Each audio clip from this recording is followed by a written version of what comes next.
ఈ పిచ్చుల వృక్షము దేనికి సాదృశ్యం అని అంటే, ఈ పిచ్చుల వృక్షము సమాధానానికి సాదృశ్యం. ఈ పిచ్చుల వృక్షము దేనికి సాదృశ్యం? అందరూ చెప్పండి, మరొకసారి చెప్పండి. సమాధానానికి సాదృశ్యం. వినండి పిల్లరా, ఒక చోట మంట మండుతున్నప్పుడు అక్కడికి ఈ పిచ్చుల వృక్షం యొక్క ఆకులు కానీ దీని కొమ్మలు కానీ పట్టుకెళ్ళంట ఆ మంటలో అలా వేస్తే ఆ మంట అంతా ఏమైపోద్దట? ఆరిపోద్దట. ఏ ఆకులు వేసినా ఈ యొక్క పిచ్చుల వృక్షం నుండి ఆకులు తీసుకెళ్ళి ఆ మంటలో వేస్తే అది ఎంతటి మంటైనా అప్పటికప్పుడే ఆ మంట ఏమైపోద్దట? చెప్పాలా? ఆరిపోద్దట. దేవుని స్తోత్రం కలుగును గాక. కొన్ని స్థలాలకు నువ్వు వెళ్తే మంట మండిపోద్ది. ఇంకా నీ మాట చాలు, నీ చూపు చాలు, నీ తోడు వాళ్ళకి చాలు బగబగ బగబగ మండిపోవడానికి. నువ్వు అక్కడ ఉంటే చాలు, నీ వెంట మరికొంతమంది ఉంటే చాలు, మంట దారుణం. దేవుని స్తోత్రం కలుగును గాక. ఫైర్ ఇంజిన్ వచ్చినా ఇంకా అది ఆపలేదు. ఈరోజు నేను మాట్లాడుతున్న ప్రియ సహోదరి సహోదరుడా, దేవుని బిడ్డగా నువ్వు ఎక్కడ ఉంటే అక్కడ మంటలు ఆరిపోవాలా. దేవుడి స్తోత్రం కలుగును గాక. ఒక పిచ్చుల వృక్షము వలె నీవు ఈరోజు ఉండాలని దేవుడు ప్రత్యేకంగా కోరుతూ ఉన్నాడు. దేవుని స్తోత్రం కలుగును గాక. అయితే పిల్లరా, అబ్రహాము ఫిలిస్తీన్ల దేశంలో ఉన్నప్పుడు అక్కడ ఉన్నటువంటి ఆ ఫిలిస్తీన్ల సర్దారులు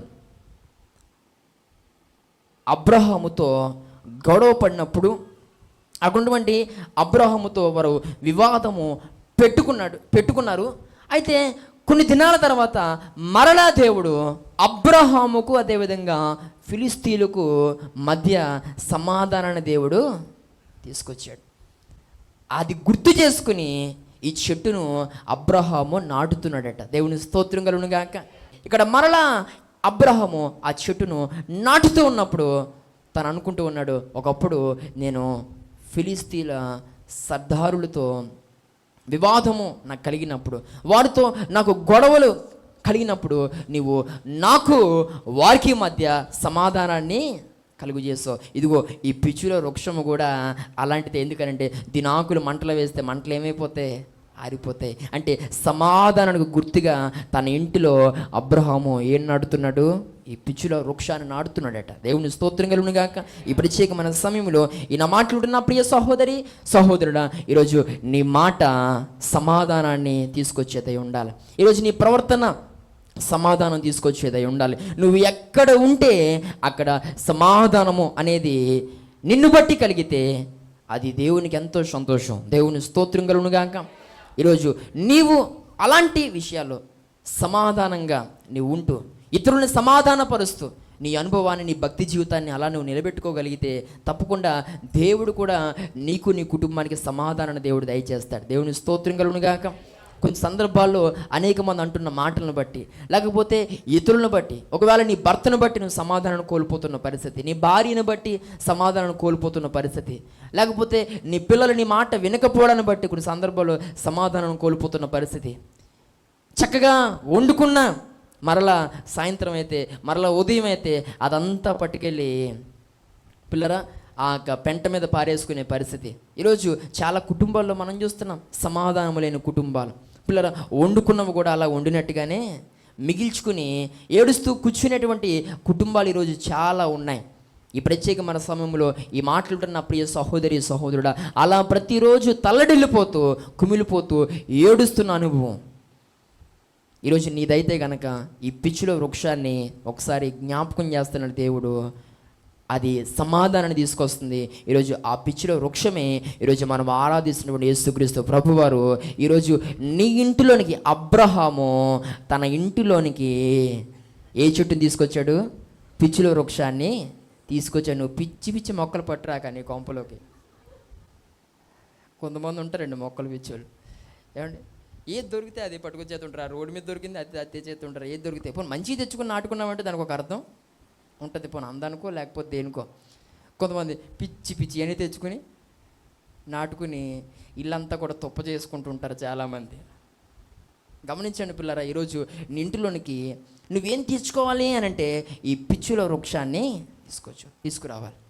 ఇది దేనికి సాదృశ్యం అంటే సమాధానానికి. ఈ పిచ్చుల వృక్షము ఎవరు అని అంటే యేసుక్రీస్తు ప్రభువారే. ఈరోజు నీ కుటుంబంలో సమాధానం లేదా? ఈరోజు నీ కుటుంబంలో శాంతి లేదా? ఈరోజు నీ కుటుంబంలో నెమ్మది లేదా? అయితే నీ ఇంటిలోనికి ఈ పిచ్చుల వృక్షం అనబడిన యేసుక్రీస్తు ప్రభుని ఈ రాత్రే నువ్వు ఆహ్వానించగలిగితే నువ్వెన్నడూ చూడని గొప్ప సమాధానాన్ని దేవునికి అనుగ్రహించబోతున్నాడు. గట్టిగా చప్పలు కొట్టి దేవుని నామమును మహిమపరచు. ఈ ప్రత్యేకమైన సమయంలో నా మాట్లాడుతున్న ప్రియ సహోదరి సహోదరుడా, దేవుడు చేస్తాను అంటున్నాడు. ఖచ్చితంగా నీ జీవితానికి దేవుడు సమాధానాన్ని దయచేస్తాడు, నెమ్మదిని దేవుడు దయచేస్తాడు. నువ్వెన్నడూ చూడని మనశ్శాంతిని దేవుడు నీకు ఖచ్చితంగా దయచేస్తాడు. నీవు ఈ పిచ్చుల వృక్షం అనబడిన యేసుక్రీస్తు ప్రభుని నీలోనికి ఆహ్వానించినప్పుడు, ఇప్పుడు ఈ పిచ్చుల వృక్షము నీ ఇంటిలోనికి నువ్వు ఆహ్వానించి, లేకపోతే నీ ఇంటి వాకిటిలో అబ్రహాము పిల్లరా తన ఇంట్లో ఈ పిచ్చుల వృక్షాన్ని నాటిన రీతిగా నీ ఇంటిలో కూడా, నీ జీవితంలో కూడా, నీ హృదయంలో కూడా, నీ కుటుంబంలో కూడా ఎక్కడ మనశ్శాంతి లేదు, ఎక్కడ శాంతి లేదు, ఎక్కడ సమాధానము లేదు, ఎక్కడ నెమ్మది లేదు, ఆ స్థలములో ఈ పిచ్చుల వృక్షాన్ని నేటి దినాన నాటగలిగితే ఆ పిచ్చుల వృక్షము ఏం చేస్తుంది చూడండి. ఒక మాటను జ్ఞాపకం చేస్తాను. కీర్తన గ్రంథము 46వ అధ్యాయము, కీర్తన గ్రంథము 46వ అధ్యాయము 8 నుంచి 11 వచనాలు చదువుదాం. యెహోవా చేసిన కార్యములు వచ్చి చూడుడి, ఆయనే భూమి మీద నాశనము కలుగు చేయువాడు,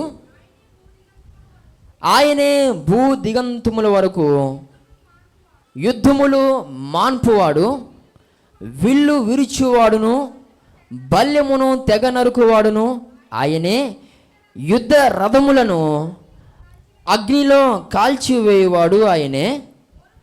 ఊరకునుడి, నేనే దేవుడినని తెలుసుకునుడి, అన్యజనులలో నేను మహోన్నతుడునగుదునని భూమి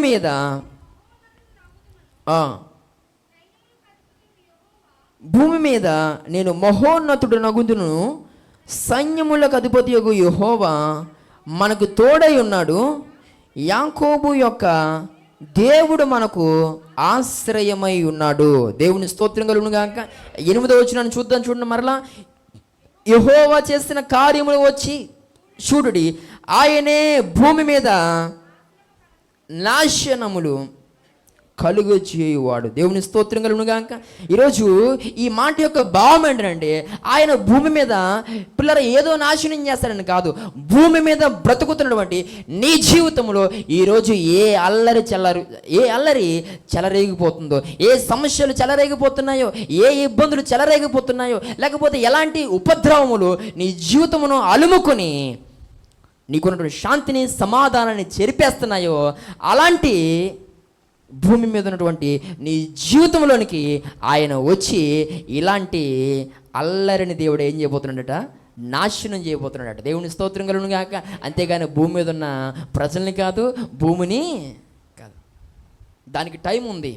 అయితే ప్రస్తుత కాలంలో దేవుడు నీతో మాట్లాడుతున్న మాట, ఈరోజు నీ జీవితంలో ఏ సమస్య ఉంది, లేకపోతే ఈరోజు నీ జీవితంలో ఏ ఒక్క బాధ ఉందో, ఈరోజు నీ కుటుంబంలో ఉన్నటువంటి ఆ సమస్యలను నాశనం చేసే దేవుడైనా, నీ ఇబ్బందులను నాశనం చేసే దేవుడు, నీ అనారోగ్యమును నాశనం చేసి నీకు దూరపరిచేటువంటి దేవుడు. ఈ ప్రత్యేకమైన సమయంలో ఈయన మాట్లాడుతున్న ప్రియ సహోదరి సహోదరుడా, ఇలాంటి అద్భుతమైన కార్యములు చేయగలిగినటువంటి దేవుడైనటువంటి యెహోవాను, ఆ పిచ్చుల వృక్షమును ఈరోజు నీ హృదయంలో నాటితే ఇంతటి గొప్ప నాశనము నీ సమస్యలకు, ఇంత గొప్ప సమాధానము నీ కుటుంబానికి దేవుడు దయచేయబోతున్నాడు. గట్టిగా చప్పలు కూడా దేవుడు నామను మహిమపరచు.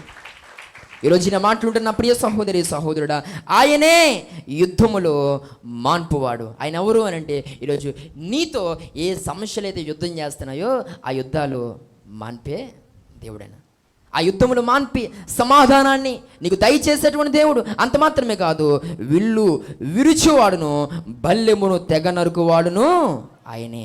ఈరోజు ప్రతి సమస్య ఏదైతే నిన్ను గుచ్చి పొడుస్తూ ఉందో అలాంటి విల్లును, అలాంటి బల్లెములను దేవుడు ఏం చేయబోతున్నాడు? విరగ్గొట్టబోతున్నాడు. యుద్ధాలు, నీ జీవితంలో ఉన్నటువంటి యుద్ధాలు, ఈరోజు నీకున్నటువంటి పోరాటాలు దేవుడు ఆపేస్తాడు. మాటి మాటికి ఏదో ఒక సమస్య నేను ఎలాగైతే గుచ్చుతుందో, ఎలాగైతే నేనున్నానంటూ అనుక్షణము నుండి బాధ పెడుతుందో, అలాంటి సమస్యలు పడినటువంటి ఆ విల్లును బల్లెములను దేవుడు విరిచేస్తాడట. నీ మీదకి పరిగెట్టుకుంటూ వస్తున్నటువంటి ఆ యుద్ధ రథములన్నింటినీ కూడా దేవుడు అగ్నితో ఏం చేయబోతున్నాడు?